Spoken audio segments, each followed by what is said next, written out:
रक्षा अनुसंधान और विकास संगठन DRDO के अध्यक्ष समीर वी कामत के अनुसार भारत का पहला 5वीं पीढ़ी का स्टील्थ विमान advanced medium combat aircraft AMCA 2035 तक शामिल होने की उम्मीद है। भारत उन चुनिंदा देशों में से है जो स्टील्थ विमान विकसित कर रहे हैं।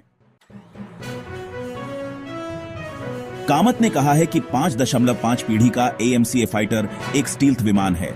उन्होंने कहा कि DRDO ने विकास प्रक्रिया शुरू कर दी है और विमान का डिजाइन पहले ही पूरा हो चुका है। कामत के अनुसार DRDO का लक्ष्य 2034 तक AMCA के विकास परीक्षणों को पूरा करना है, जिसे 2035 में शामिल करने की योजना है। कई मीडिया रिपोर्टों और अतीत में भारत के रक्षा प्रतिष्ठान के सदस्यों द्वारा AMCA को 5.5 पीढ़ी के लड़ाकू विमान के रूप में भी वर्णित किया गया है। इसका मतलब यह है कि इसमें कुछ ऐसी विशेषताएं शामिल होंगी जो संयुक्त राज्य अमेरिका और चीन द्वारा विकसित किए जा रहे आगामी 6ठी पीढ़ी के जेट में देखी जाएंगी, जो पहले से ही 5वीं पीढ़ी के प्लेटफॉर्म संचालित करते हैं। सुरक्षा पर कैबिनेट समिति ने 7 मार्च 2024 को AMCA जेट के डिजाइन और विकास की परियोजना को मंजूरी दे दी। AMCA 5वीं पीढ़ी का मध्यम वजन वाला स्टील्थ फाइटर जेट है, जिसे DRDO द्वारा लगभग 15,000 करोड़ रुपए की परियोजना के तहत विकसित किया जा रहा है। परियोजना की मंजूरी एक लंबी और जटिल तकनीकी यात्रा की शुरुआत है। AMCA के पहले 2 स्क्वाड्रन को अमेरिकी इंजन निर्माता GE एरोस्पेस के G414 इंजन द्वारा संचालित करने की योजना है। हालांकि अधिक शक्तिशाली सह विकास पर चर्चा चल रही है बाद के स्क्वाड्रनों के लिए इंजन। भारतीय वायुसेना अंततः इनमें से 200 से अधिक लड़ाकू विमानों को शामिल कर सकती है। AMCA परियोजना में पहले ही काफी देरी हो चुकी है। दिसंबर 2019 की बिजनेस स्टैंडर्ड रिपोर्ट के अनुसार तेजस और AMCA कार्यक्रमों की देखरेख करने वाली एजेंसी ADA ने 2024-25 के लिए AMCA की पहली उड़ान का लक्ष्य रखा था। उस समय AMCA का निर्माण 2028-29 तक शुरू करने की योजना थी। Line of actual control LAC पर चीन के साथ भारत का जारी तनाव और चाइना की बढ़ती सैन्य शक्ति इसके प्रमुख कारण हैं।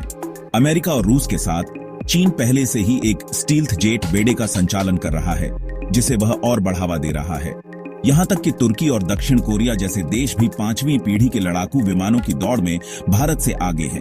मई 2024 के अंत में चीन ने कम से कम 6 चेंगडू J-20 को भारतीय सीमा से 150 किलोमीटर दूर तैनात किया है। J-20A माइटी ड्रैगन चीन का पहला 5वीं पीढ़ी का लड़ाकू जेट और उसके फाइटर जेट्स में सबसे उन्नत लड़ाकू विमान है।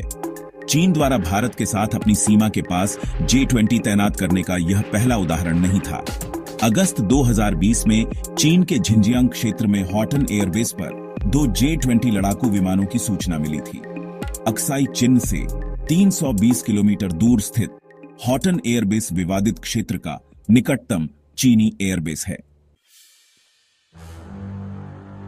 चीन अपने J-20 लड़ाकू विमानों के उत्पादन में भी तेजी ला रहा है। फरवरी 2023 में लंदन स्थित international institute for strategic studies IESS ने बताया कि चीन स्टील्थ विमानों के उत्पादन में अमेरिका को पीछे छोड़ रहा है। चीन का J-20 उसका पहला 5वीं पीढ़ी का लड़ाकू विमान उसी वर्ष अमेरिकी वायुसेना के F-22 रैप्टर आगे निकलने की उम्मीद थी। 2024 तक अमेरिकी वायुसेना लगभग 180 F-22 जेट संचालित करती है। इस बीच IESS के अनुसार फरवरी 2023 तक चीन पहले ही 150 से अधिक J-20 लड़ाकू विमानों का उत्पादन कर चुका था। पाकिस्तान ने अपनी एयरफोर्स शक्ति में सुधार के लिए चीन से J-35 लड़ाकू विमान की खरीद को मंजूरी दे दी है। इस विमान के पाकिस्तानी वायुसेना में शामिल होने से भारत की टेंशन बढ़ सकती है। J-35 चीन का 5वीं पीढ़ी का दूसरा लड़ाकू विमान है। J-35 को FC-31 गिरफाल्कन के नाम से भी जाना जाता है। चीन ने पहली बार इस अत्याधुनिक लड़ाकू विमान को जुहाई एयर शो में प्रदर्शित किया था। चीन का दावा है कि यह लड़ाकू विमान ताकत में अमेरिकी F-35 लड़ाकू विमान के बराबर है। हालांकि चीन ने J-35 ने ताकत को अभी तक सार्वजनिक तौर पर प्रदर्शित नहीं किया है।